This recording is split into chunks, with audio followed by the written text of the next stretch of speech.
Tantor Audio, a division of Recorded Books, presents The Antiracist: How to Start the Conversation About Race and Take Action by Kondwani Fidel. Foreword by Devin Allen. Narrated by J.D. Jackson. Baltimore Ceasefire 365.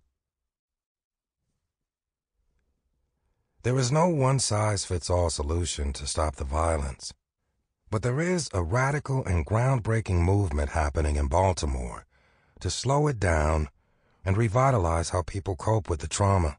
PTSD is an unsung tune in our community, but it inflicts mental instabilities on the thousands of people in the aftershock of their loved ones being killed. Baltimore Ceasefire 365 is a blessing to all of us. The goal is for people around the city to engage in life-affirming activities, along with putting a muzzle on violence in the community. The first ceasefire took place the first weekend in August of 2017, and there were no murders for a total of 67 out of the 72 hours. This was still groundbreaking, as statistics proved, since at this time, there was one murder every 19 hours. The second ceasefire, which took place 3 months later in November, saw art installations, workshops, and community tailgates, but was marred by a murder 26 hours in. Some of the programming consisted of people leaving visible markers in the places where people have been killed, turning murder scenes into sacred ground. Baltimore Ceasefire 365 was founded by a black woman named Erica Bridgeford, with an organizing committee of 5 men and women from across the Baltimore community. Mrs. Bridgeford's own harrowing journey is behind the idea. Murder snatched 2 of her cousins, a brother, and a stepson. Every time there's a ceasefire weekend and someone gets killed, we immediately find that family and give them money, explains Bridgeford. Funds are donated, and she goes to explain that the money can be used for anything from funeral expenses to fresh sneakers, noting that healing mechanisms are subjective and that they want what's best for everyone. In the process of hitting the streets, Mrs. Bridgeford and other organizers ask the people of the community, "What do you need in your life that will help make things better for you and your loved ones?" The idea is to be hands-on, sharing resources that can help people struggling with legal issues, financial trouble, and mental health issues. The Baltimore Ceasefire is geared not only toward stopping shootings, but all violence. I spoke with Hannah Brancato, who's a part of the Monument Quilt Project, and who held a workshop during one of the ceasefire weekends to honor victims of domestic homicide. On the quilt were collections of stories from people who've been impacted by rape and abuse, along with messages of support from others. I asked Brancato her thoughts on the importance of practicing art in communities, and specifically, the way in which yoga and fitness can be practiced in urban communities to help heal the people. Hannah responded, "Envisioning the world we want to live in and dreaming about something different is necessary for social change work and for our own well-being. In that way, we can be free and help each other get free."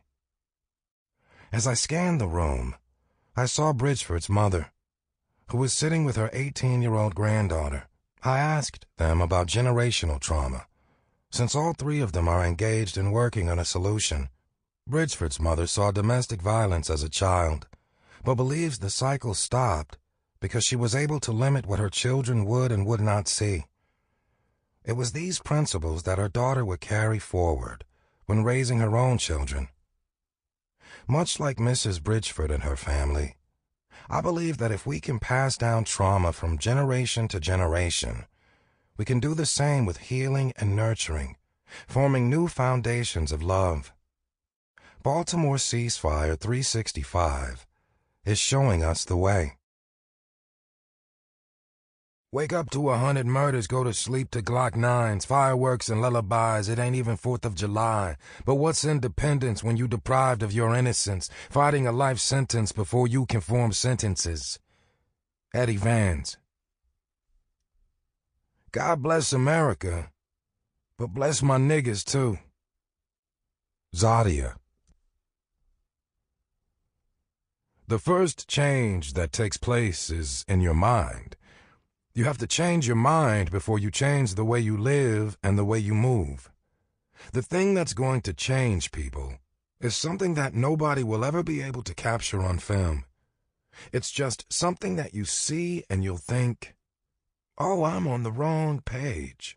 Or, I'm on the right page but the wrong note. And I've got to get in sync with everyone else to find out what's happening in this country. Gil Scott-Heron. Rebellion is nuanced. Sometimes it looks like rage. Sometimes it looks like love. Sometimes it looks like silence.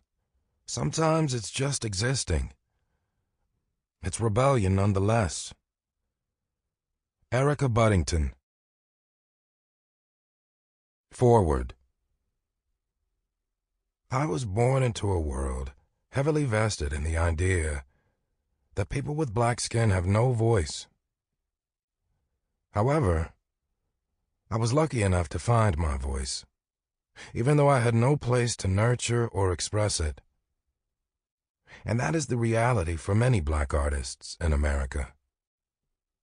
Born and raised in West Baltimore during one of the deadliest eras of American history, surviving was more of a priority than art, or the understanding of what it means. At the age of 17, I lost one of my close childhood friends, Lower Mar, to gun violence. We met at the age of 8 and did everything together. Lower Mar loved gambling more than anyone I ever knew. And it wasn't strange to see him with his head deep in a dice game around our neighborhood. An argument over a couple dollars had broken out during one of those games that ended with shots being fired from multiple directions, and Lower Mar was caught in the middle. He died on the scene. Lower Mar was a great person, fresh out of high school, a soon-to-be father, and in the blink of an eye, gone. After his death, other people around me were murdered as well, so naturally, I thought I was going to meet that same demise. Baltimore wears hard on bones, and we don't really get to be young or get lost in the joys of childhood. We often spend most of our formative years in hopelessness, told to go to school, get a job, and go to college. Keep your head down, obey the law, be an upstanding citizen, and trust the system. The sad reality is that you can do all of that and still end up with a bullet in your head.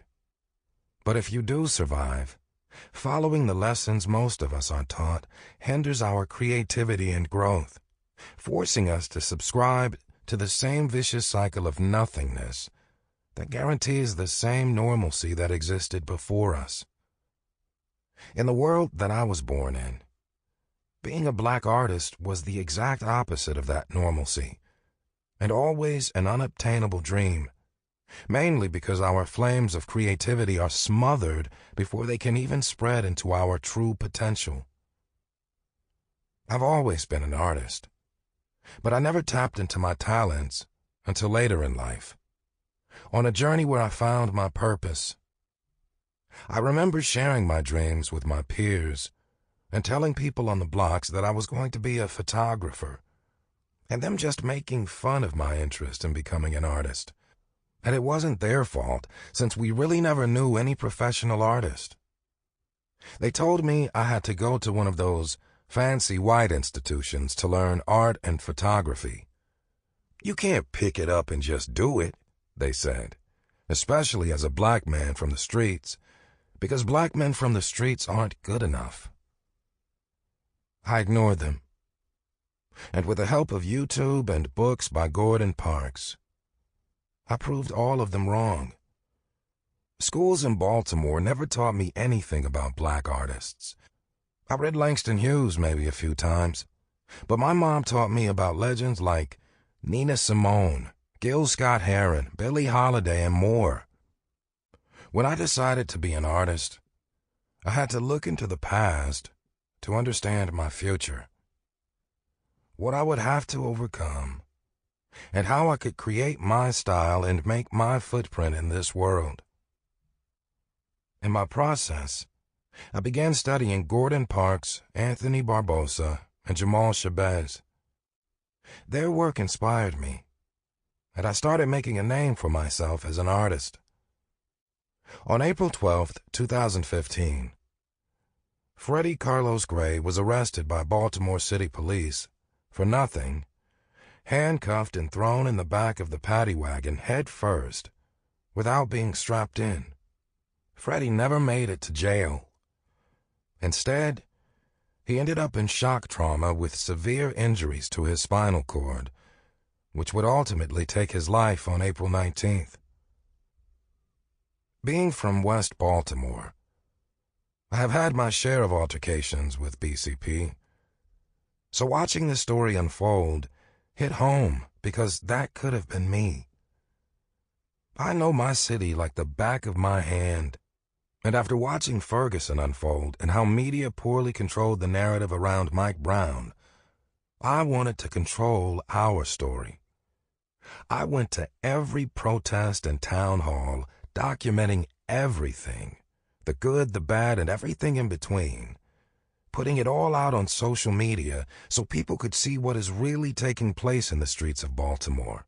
Because for far too long, our narrative had been controlled by external voices, phony activists with no city connections, fake reverends, and clowns who regularly ignore and disregard the real Baltimore.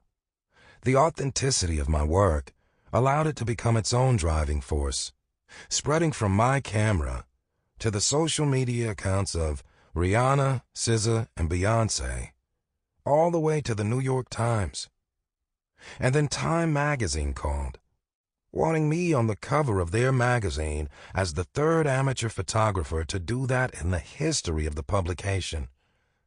I had finally found my voice.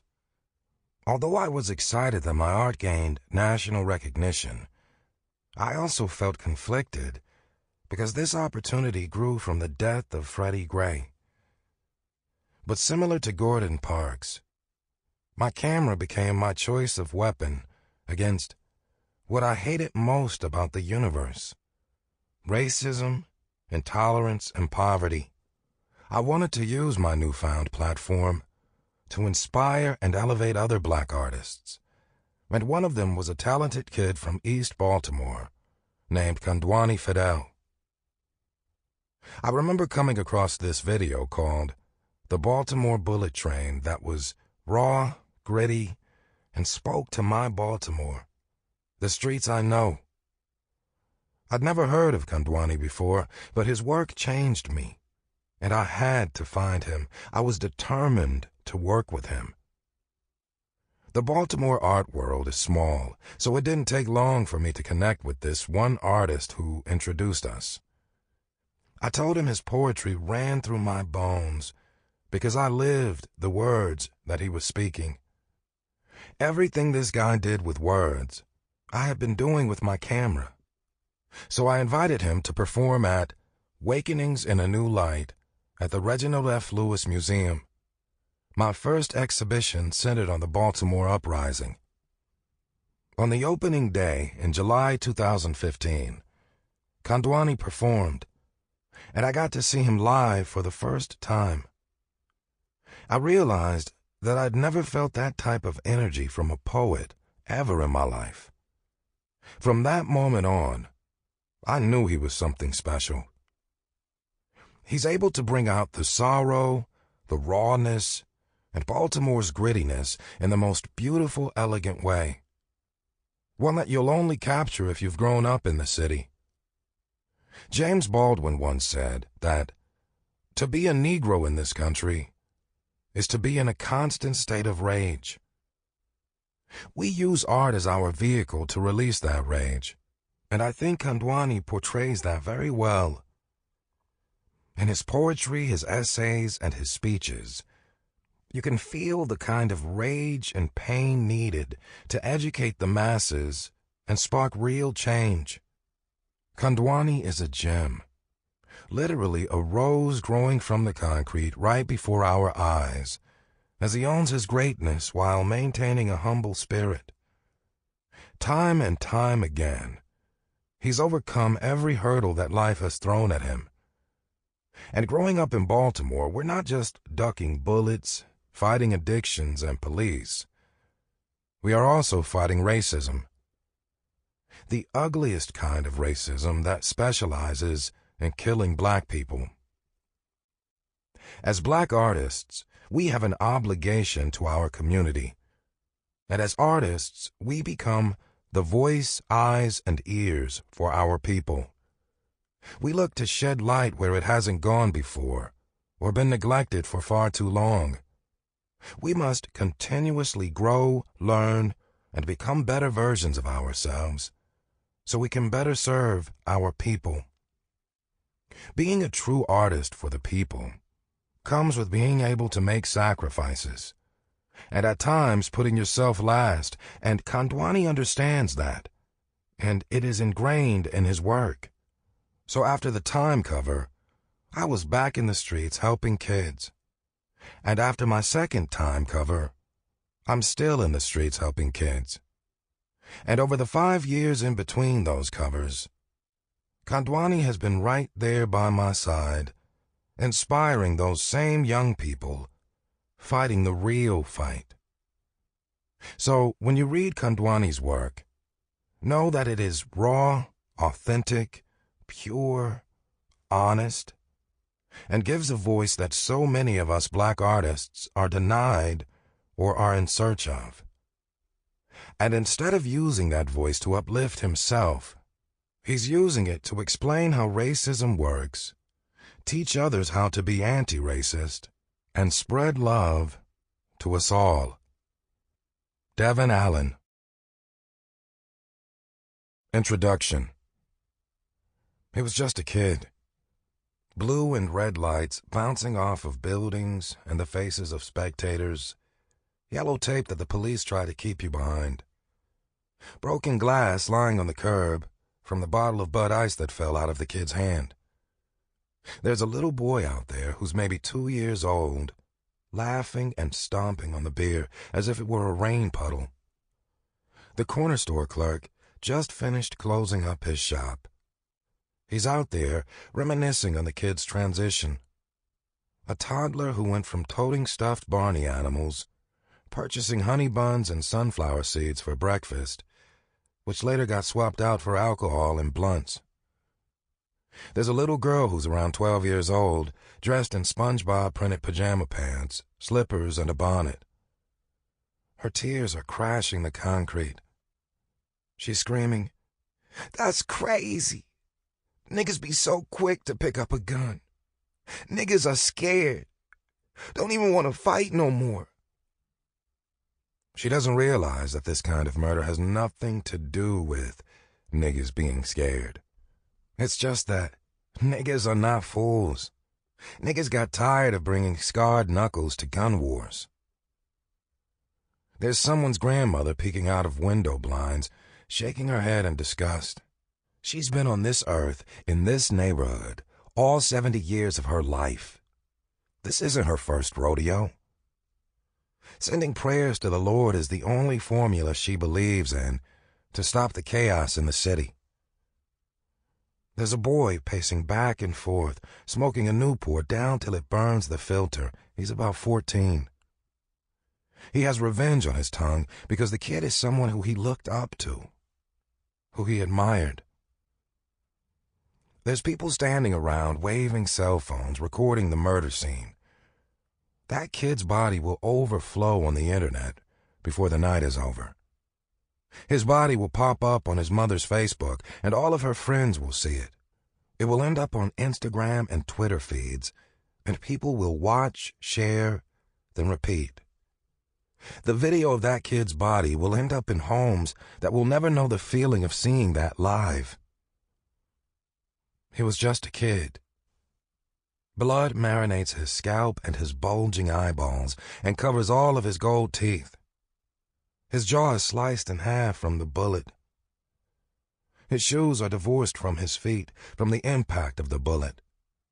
His peeled skin is on the concrete, intimate with cigarette butts, Band-Aids, and rat shit because of the bullet.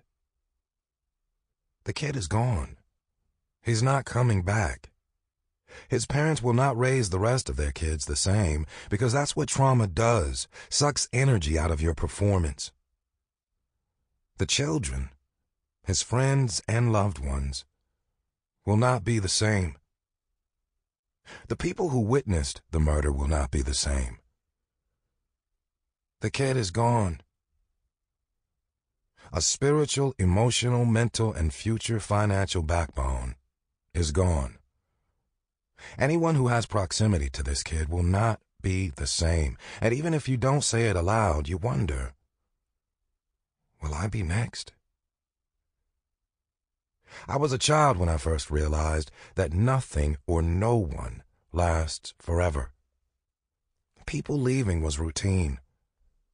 I remember walking home from school and seeing the entire inside, furnishings and possessions of my friends' family's home on their front yard. Landlords kicked them out for unpaid rent. I'd see my parents get handcuffed and escorted to jail in cop cars. Some friends would leave in body bags. Custody battles between two parents on the street always ended up with some kind of physical violence. Heartbreak is why they left. In my neighborhood, leaving was normal, and it was always abrupt. It was never like in the movies. No one wrote any notes and explained to people why they left. It wasn't like the workplace. There was no 2 weeks' notice. The adults in my life that held authority positions like teachers and family were gifted at making children believe they knew everything about the world until it was time to discuss departure. No one had the knowledge or the guts to explain why people left, or if they'd ever return. "Why do so many people get killed in the summertime?"